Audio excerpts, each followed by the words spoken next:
So it is now 1 o'clock, and therefore we will start the meeting with me alone. Woo, I'm man alone today. Maybe people will join a little bit later. Okay, so today we're going to do Africana nationalism. But before I get into it, let's just do a quick recap on everything about nationalism that we've done up until this point. I don't know if you can see this participant box, but I'm just going to minimize it here. All right. So nationalism, grade 11. This is based on the trim curriculum. Right. So let me get to here. Okay. So firstly, in this PowerPoint, we'll be discussing what is nationalism, which we've done before, African nationalism, which we have done as an essay, and then today the focus will be on the Africana nationalism. Right, so firstly, what is nationalism? So usually when you get to a history paper, there will always be a question on your definition and your terms, and it's a very easy 2 marks if you know what you are going to answer. So it's very, very important that you study your terms, study your glossary, know what words mean. So nationalism is a way of thinking that says that some groups of humans should be free to rule themselves. Nationalists think that the best way to make this happen and avoid control or oppression by others is for each group to have their own nation. Some nationalists think this is the best way to save small and weak groups threatened by the mixing of ethnic groups. And the other definition of nationalism is the identification with one's own nation and support for its interests, especially to the exclusion and detriment of the interests of other nations.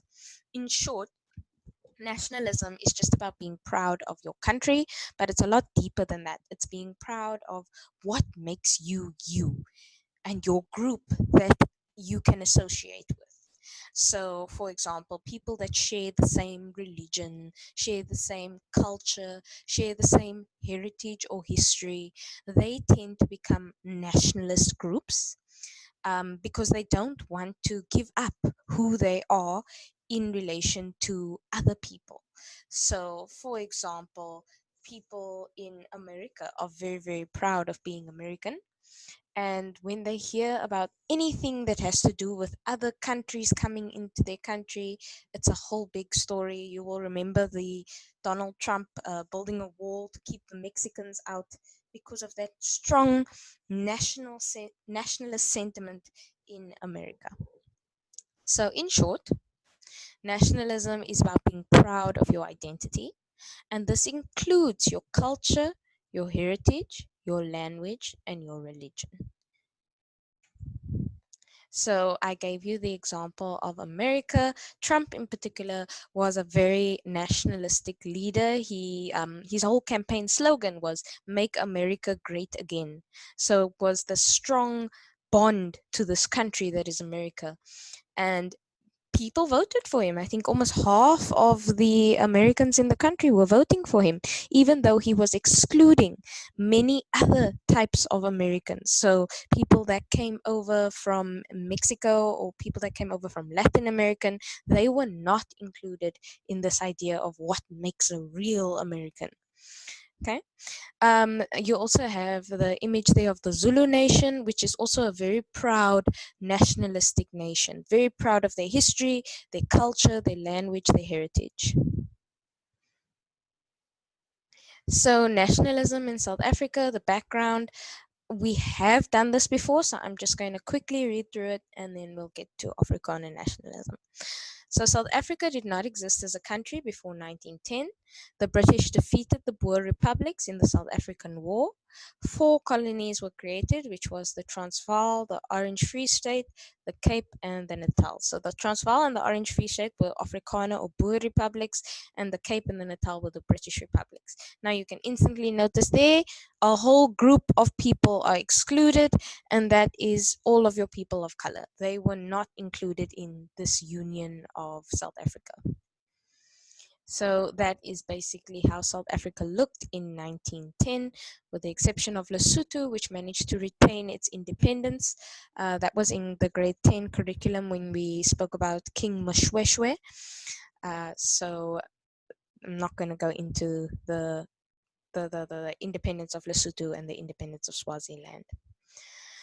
All right, so the Union of South Africa, the white delegates met to discuss the Union of South Africa. Black people were not included, and they wanted to unite the Afrikaner and the English-speaking whites, and all of the political power, economic power, social power was all in the hands of the white citizens only.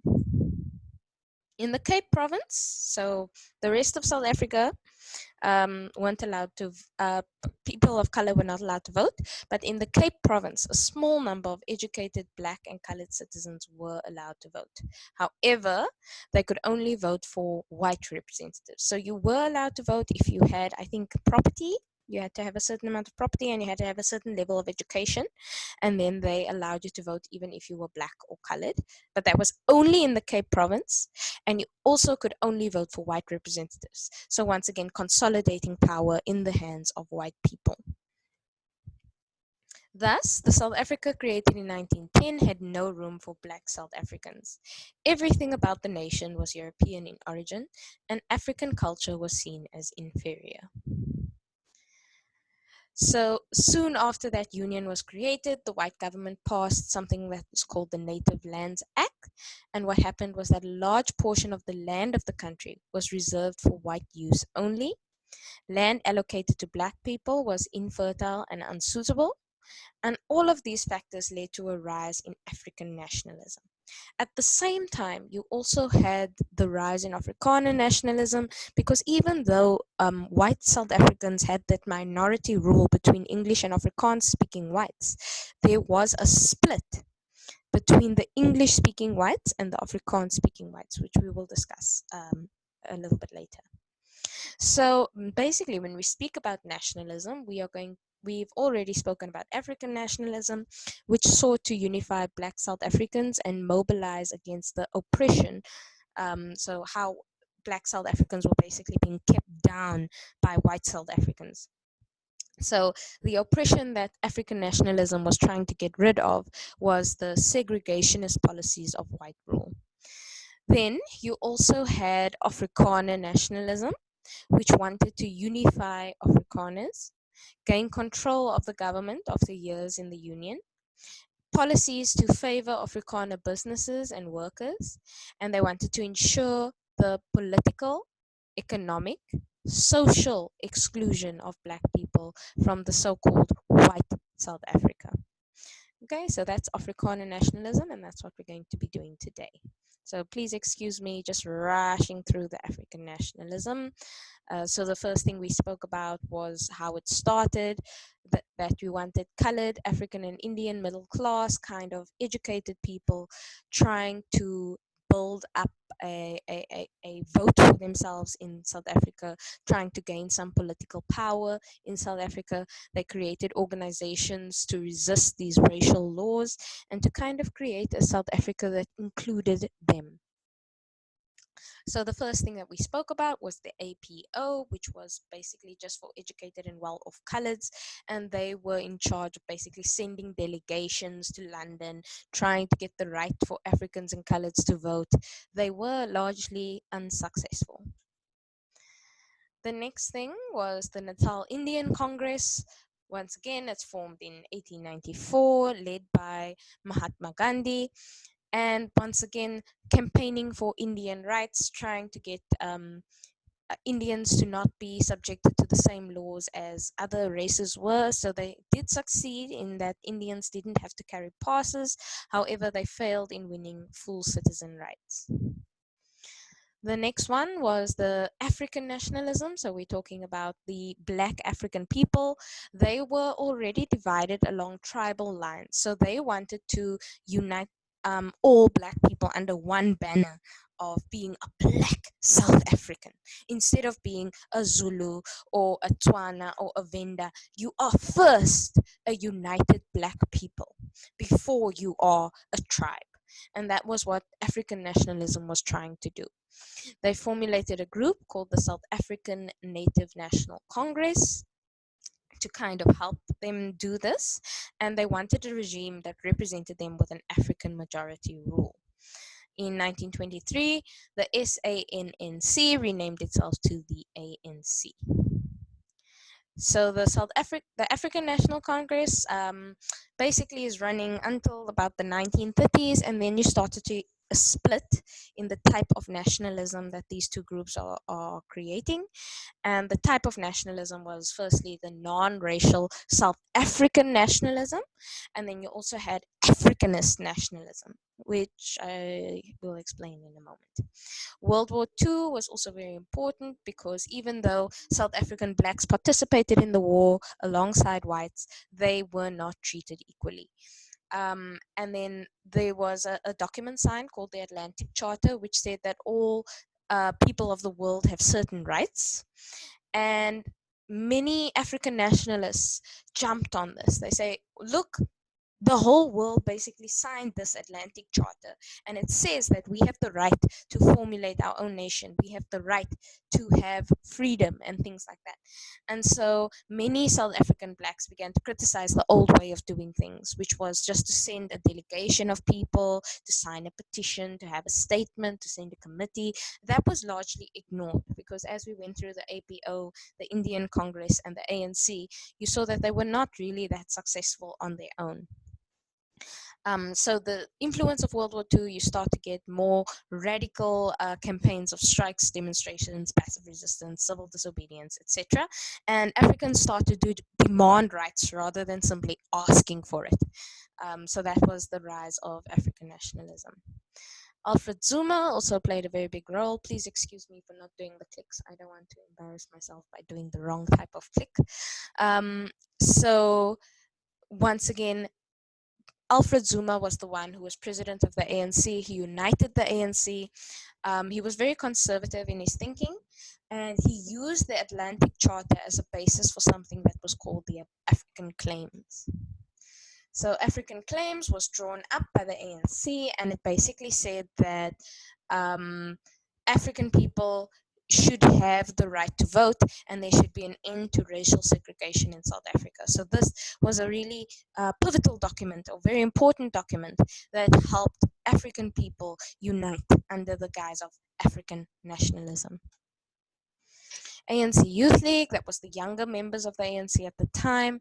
They formed a program of action which was more militant and more Africanist. Initially, they wanted a call for black self-reliance. They wanted a call for racial pride, but they realized that a united front would be more beneficial and more actually a bit easier in terms of fighting against apartheid.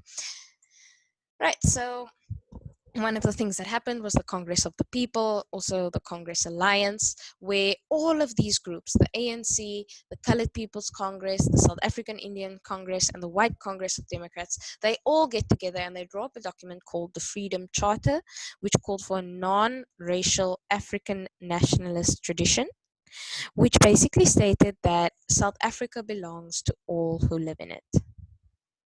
So the Freedom Charter promoted unity among South Africans. All South Africans were considered equal before the law. They all had work, housing, right to education, etc. And thus, the African nationalism that is drawn up by the Freedom Charter and that is drawn up by the Congress Alliance creates an inclusive African nationalism. Basically, if you are loyal to Africa, if you live in South Africa, you are an African. It doesn't matter if you are pink, green, yellow, blue, whatever, it doesn't matter. Because if you are loyal to Africa, you are an African. And that is the type of African nationalism that the Freedom Charter created. Just a couple of examples. And then you had a breakaway because not everyone believed in that type of African nationalism. So you had the breakaway of the Pan-Africanist Congress.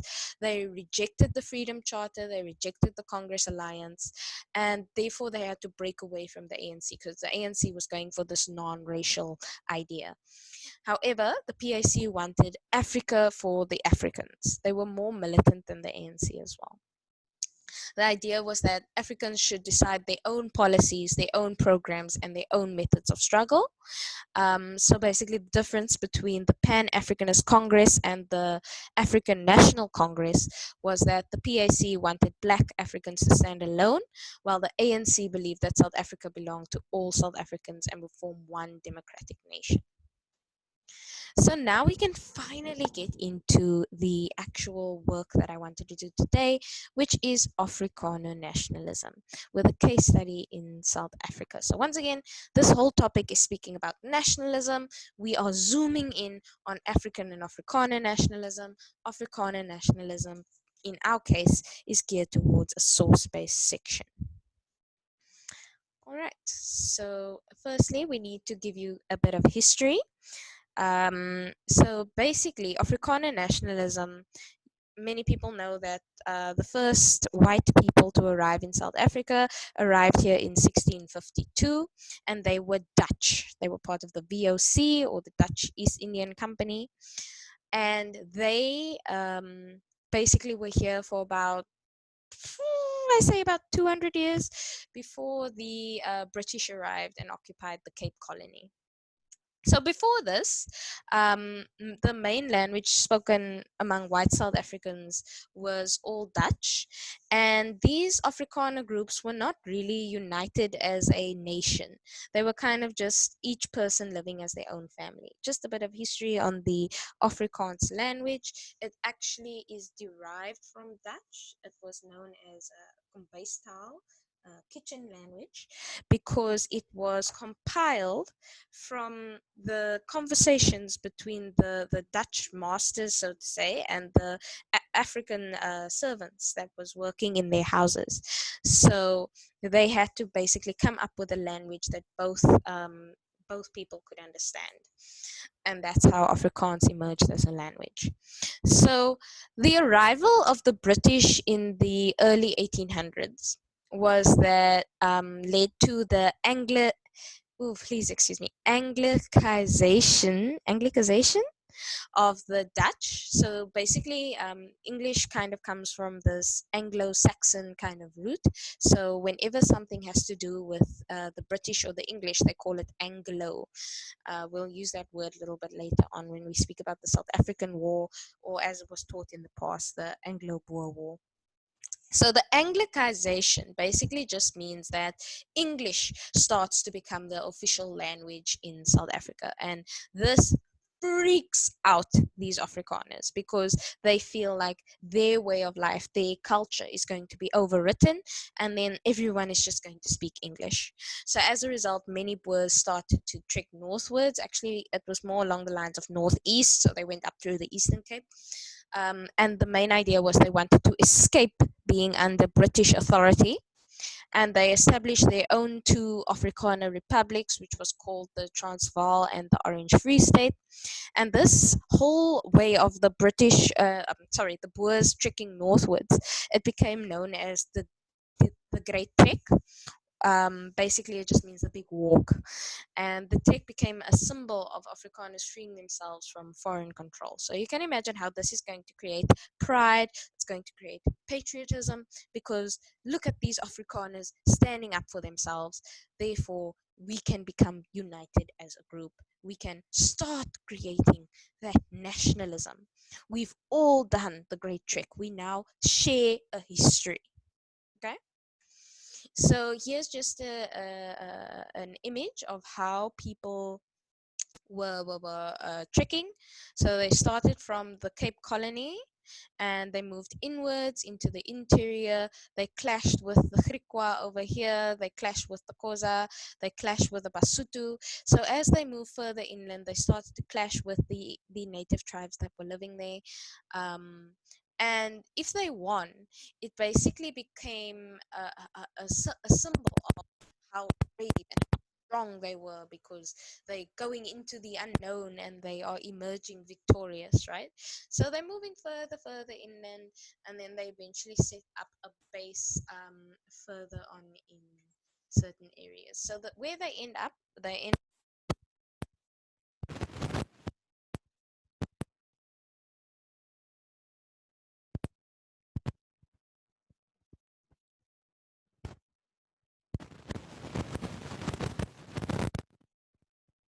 in essence, they just have the Orange Free State and the Transvaal, and those are the Boer republics. Why is that important? Because